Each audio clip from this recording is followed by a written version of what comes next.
So what is embodiment? What we're looking at when we look at embodiment is many faceted. First of all, I would say more than anything, it's visceral. So it has to do with nervous tissue connection from your brain to the skin level.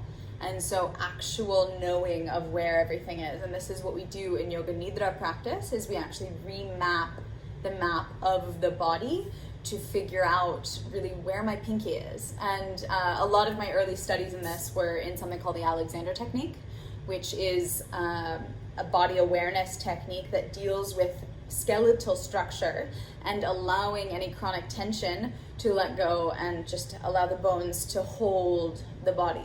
And so other movement techniques similar to it are Feldenkrais.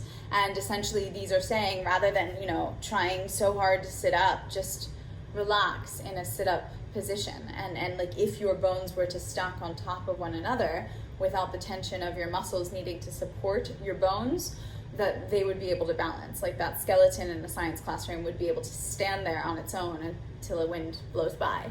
And for that, you have, of course, your muscles to add the structure. So for embodiment, that first tenet of the nervous system connection, it's knowing when my shoulders are chronically held up here, right? It's knowing if I'm clenching my fists. It's knowing if I'm clenching my jaw or if my forehead's relaxed or not. And so that level of awareness, which has once to do with metacognition, thinking about your thinking, so being mindful or mindfulness about the entire body. And on the other side, it has to do with actual visceral awareness through the nervous system, mostly to the somatic nervous system, which is the muscles and its connection to the central nervous system, that part of the peripheral nervous system. So we'll talk about the nervous system later on in the semester, but for now, understanding that embodiment is actually measurable to some level. It's measurable on the level of which area of your brain is firing, which we'll get into neuroscience and mind, and we'll look at perhaps how does embodiment reflect in the brain? That's a brilliant question. It would be a great idea for a term paper if anyone's interested in that for body or mind. And then on the level of the actual anatomy of the body and also the physiology given the nervous system, it has to do with spatial awareness and tension or lack thereof in the different parts. So that's embodiment on a very literal level. Now, as we get more metaphysical and we talk about the question, what is embodiment, we're going to be looking at,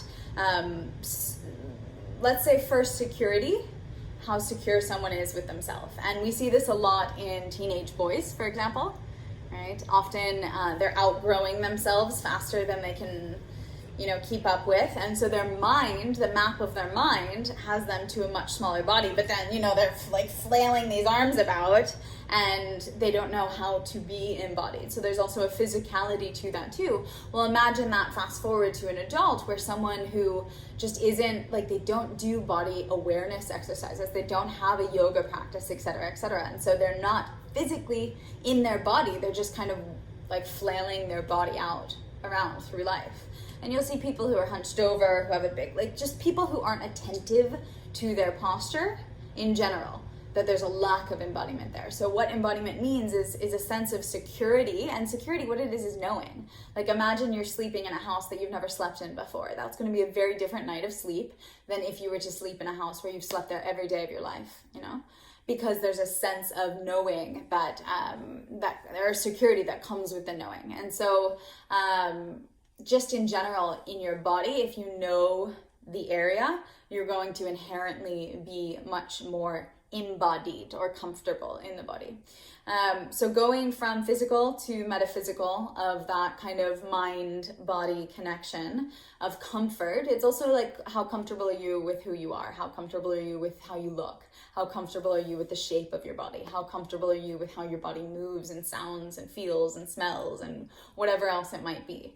And so when you can get into a place of comfort, you immediately set down into, and I keep referring to second chakra here because that's where embodiment happens. Once we know self with root chakra and we're here, then we can start to really allow self to be created. That's why it's the part of creation or birth, and people tend to misguide the second chakra to outward creativity. Well, actually, really, it has everything to do with you. And just like falling in love or relating, you can't do any of that with anyone else until you do it with yourself. And so all of this has a place in the subsync of embodiment, self-knowing, self-love, like deep self-acceptance, unconditionality, all of this. And so that is a level of embodiment as well. And then from there, I would say moving on to a final part of what does embodiment mean? It means an ability to like use and express your body in ways that are non-habitual. Yeah, so habitual is like eating, or showering, or walking, or maybe running, or riding a bike, or whatever it is. Those are habitual things that you do. But how about dancing? Or like some kind of expression that's somehow embodied, like the Maori haka, where it's not really dancing, it's more ceremonial.